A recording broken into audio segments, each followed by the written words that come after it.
Welcome back to New Rockstars. I'm Erik Voss. In the Star Wars universe will now have Marvel head Kevin Feige developing a future film, making even denser the already packed Star Wars timeline, with upcoming properties like the Mandalorian series on Disney+, plus Episode 9, The Rise of Skywalker, plus announced series for Obi Wan Kenobi, Cassian Andor, other projects in development. I feel like we are in desperate need of an update to the Star Wars canonical chronology, and we got it explained for you.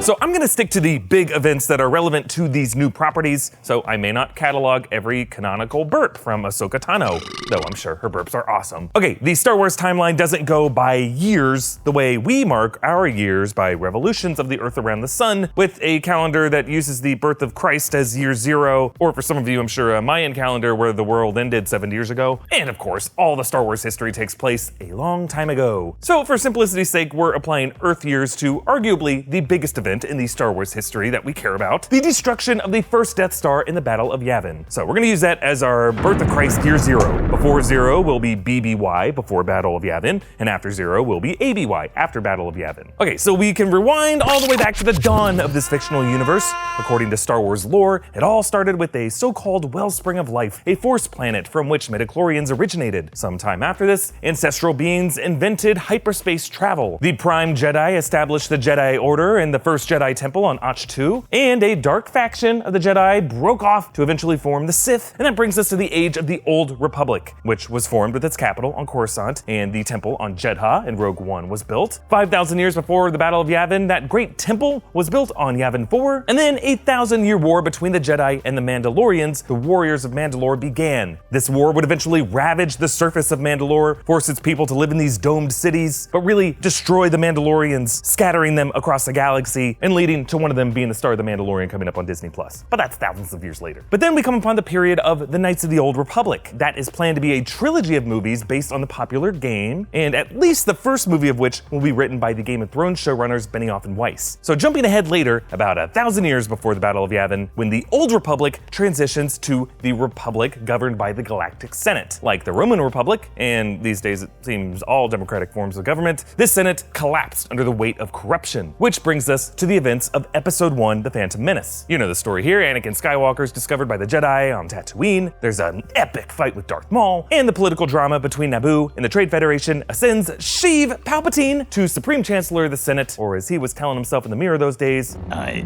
am the Senate. So 10 years later were the events of Attack of the Clones, in which war breaks out between the Separatists of Count Dooku and the Clone Trooper Army of the Republic, which was actually a war manufactured from both sides by Palpatine and Darth Sidious. Smooth. Around this time is when the events of Star Wars The Clone Wars is set, both the movie and the series, in which Anakin and Obi Wan are joined by Ahsoka Tano. The series is also known for resurrecting Maul. And shortly after this, construction of the Death Star begins on Geonosis, with plans for it seen in Attack of the Clones. 2 years later are the events of Revenge of the Sith, when the Empire comes into form. Palpatine reveals himself to Anakin, corrupts him into Darth Vader, and gives Order 66. Killing most of the Jedi, Luke and Leia are born, Padme dies, and Yoda and Obi-Wan go into exile. And then 8 years after that will be the events of the upcoming Obi Wan Kenobi series. And we don't know much about what it will be about, but Obi-Wan will be on Tatooine at this time, and since Maul is active, the two might have an awesome rematch. Now, a year after these events is the setting for Solo: A Star Wars Story, which introduced Han Solo to Chewbacca and Lando Calrissian in a story that brushed them past Maul, though they didn't know it. Then, 5 years after that, start the events of the animated series Star Wars Rebels, following Kanan Jarrus and others in their missions against the Empire. Also during this era will be the events of the Cassian Andor series, a prequel series to Rogue One, following the Diego Luna spy character for that movie. And that brings us to our year zero, starting with the events of Rogue One. Jyn Erso and Cassian Andor lead the mission to steal the Death Star schematics from Scarif, leading to a battle and a very close call with Darth Vader. This narrative flows neatly into the events of the very first Star Wars film, 1977. Again, we all know the story here. Luke Skywalker, Obi-Wan, Han, Chewie all free Leia and use the Death Star plans to blow it up in the Battle of Yavin, the key turning point in the Galactic Civil War. So now we are in the after the Battle of Yavin years, ABY, and 3 years after this are the events of The Empire Strikes Back, the Battle of Hoth, Luke's training with Yoda on Dagobah, and all the drama on Cloud City with Lando and Vader that freezes Han and Carbonite. Another year passes until the events of Return of the Jedi, Han's rescue in the Battle of Endor, which leads to the deaths of Palpatine and Vader and the destruction of the second second Death Star and the beginning of the end for the Empire, and the formation of the New Republic. But the Empire is still not dead yet. Palpatine has posthumously ordered Operation Cinder, ordering all remnants of the Imperial Navy to basically burn everything down. This culminates in the Battle of Jakku, which marks the final defeat of the Empire. Some Imperial officers do end up escaping, and they form the roots of what is known as the First Order. Now, a few years later will be the events of The Mandalorian on Disney+, following Pedro Pascal's bounty hunter character in the ruins of the Empire, and it sounds like this series will shed some light on the rise of the First Order. Now, over the next few decades, the New Republic rules, but the First Order is rising, led by Snoke. Ben Solo departs from his training under Luke and joins the First Order as Kylo Ren. Also, the animated series Star Wars Resistance is beginning during this time. All this leads to the events of The Force Awakens, in which the First Order uses Starkiller Base to destroy Hosnian Prime and several other planets, but Rey, our new hero, unites with Finn, Han, Chewie, BB-8, and the Resistance led by Leia and including Ace Pilot Poe Dameron to destroy Starkiller Base and follow a star map to long-lost Luke over on Auch 2. And the events of The Last Jedi take place immediately after this. By the end of it all, Luke and Snoke are dead. Add that to the pile of bodies of Han from The Force Awakens, and the Resistance is nearly wiped out. And then technically, the Disney attraction Star Wars Galaxy's Edge is set after the Battle of Krayt in The Last Jedi, with the Falcon now parked at the Black Spire outpost on Batuu in the Outer Rim. And then, 1 year after The Last Jedi, will be the events of the upcoming The Rise of Skywalker, with Kylo now running the First Order,